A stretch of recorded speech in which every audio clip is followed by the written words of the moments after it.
What's up guys, my name is Ace, and welcome back to another gun guide. This is the series where I go into great detail with all of the stats as well as some excellent attachment combinations for every gun in Modern Warfare 2.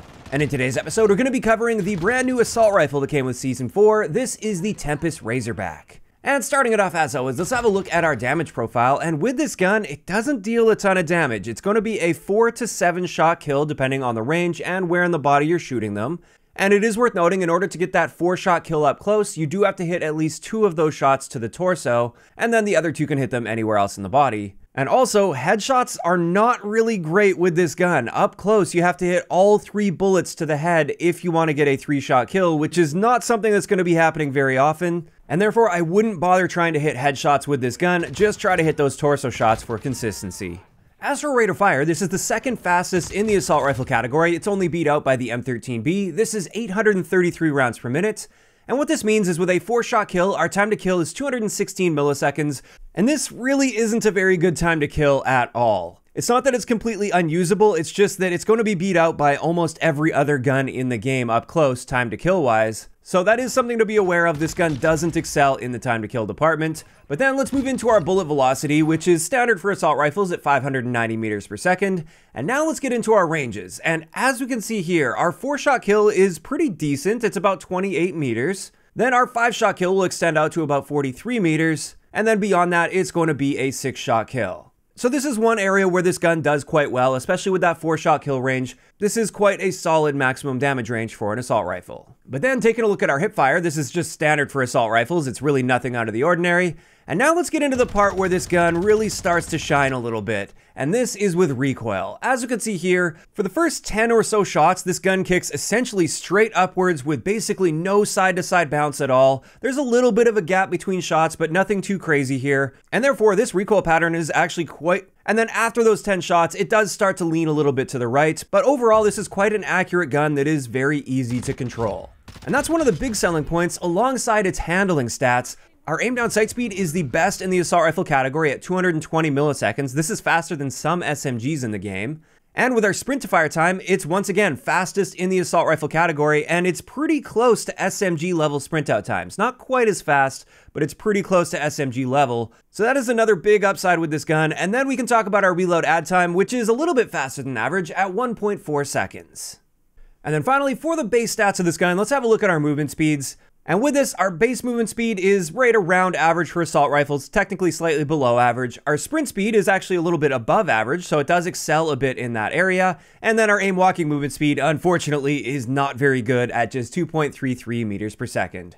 And with that, that will wrap it up for the base stats of the Tempus Razorback, but now let's move into some unique attachments, and the first one is actually a unique grip that only applies to this gun.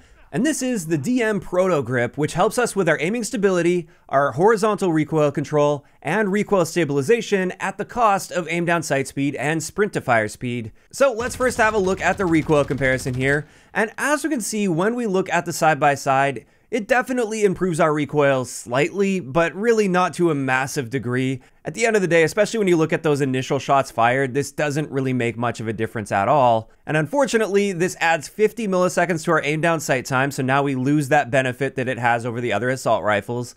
And our sprint to fire time is also going to be a bit slower, although still faster than all of the other assault rifles when using this particular grip.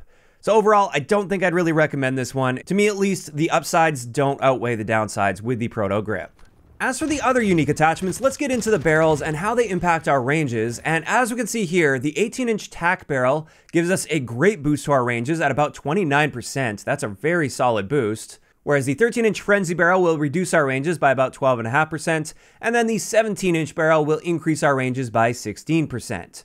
It's also worth noting 2 of these barrels come with a free unique optic attachment. This is the optic you get with the 13-inch barrel, and then this is the one you'll get with the 17-inch barrel that's a lot more zoomed in. Next, let's have a look at how these barrels impact our recoil, and as you can see here, with the 16-inch as well as the 17-inch barrel, both of these improve our recoil quite nicely when it comes to total magnitude. But overall, I don't think you need to rely on any of these barrels to improve the recoil of this gun, since it is so accurate by default. And then finally, for these barrel attachments, let's have a look at how they impact our aim down sight speeds. And as we can see here, the 3 longer barrels will all be harming our aim down sight speed to varying degrees, especially that 17-inch barrel. That one harms it a lot. It's now 340 milliseconds rather than 220. whereas that 13-inch Frenzy barrel will improve our aim down sight speed by about 20 milliseconds. And then I also wanted to tag in at the end here our magazine attachments and how they impact our aim down sight speeds. And with the 45 round mag, we only add about 25 milliseconds to our aim down sight speed, which is very manageable. That's not too bad at all. Whereas with the 60 round mag, this will bump our aim down sight speed all the way up to around 270 milliseconds,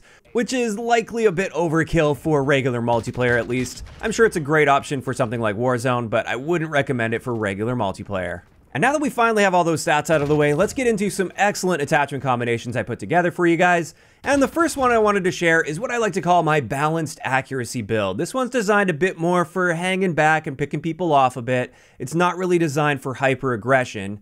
And with this, we're using the 16-inch Tanker V barrel, the Sack and Tread 40 muzzle, the FSS Sharkfin 90 underbarrel, tuned for additional aiming stability, since that is something this gun struggles with a little bit. I've got the Slimline Pro optic on there, although you can put on whatever optic you'd like. And then I have the ERG X1 rear grip, which is the one that helps with our recoil control. And I've got that one tuned for more recoil steadiness as well as more aiming idle stability. And with this, our aim down sight speed is noticeably slower than the base at 320 milliseconds, but that's not bad at all for a gun that's designed to be hanging back. And the main upside here that we're looking at is our recoil, which, as you can see here, this is a very, very accurate gun, super easy to control, and I've definitely found quite a bit of success with this particular build.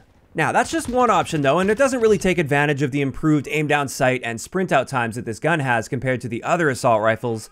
So the second one I want to share for you guys is my aggression build. And with this, we're using that 13-inch Frenzy barrel, which also gives us that free optic that I kind of like. We once again have the Sack and Tread 40 muzzle, the TR preamble stock, tuned for aim walking steadiness as well as aim walking speed, the LTX Eclipse comb, tuned for aiming idle stability, and the Cassis X rear grip, tuned for aiming idle stability as well. And with this one, we've got a very solid aim down sight speed for a full build at 235 milliseconds.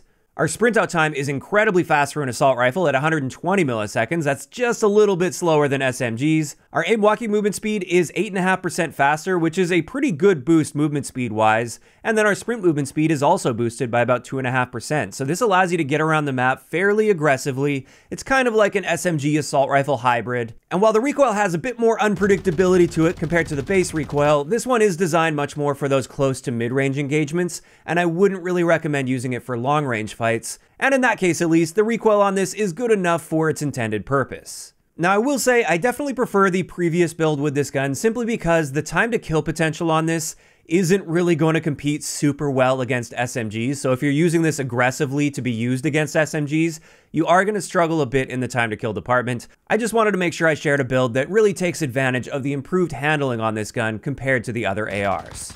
And with that, that's finally going to wrap it up for today's gun guide on the brand new Tempus Razorback. As for my thoughts on this gun, I don't know, I don't really love it that much. I think the time to kill really holds it back, and honestly, I'd rather use an M4, which has a similar fire rate, but it allows you to get a 4-shot kill literally anywhere in the body, rather than having to hit those upper torso shots.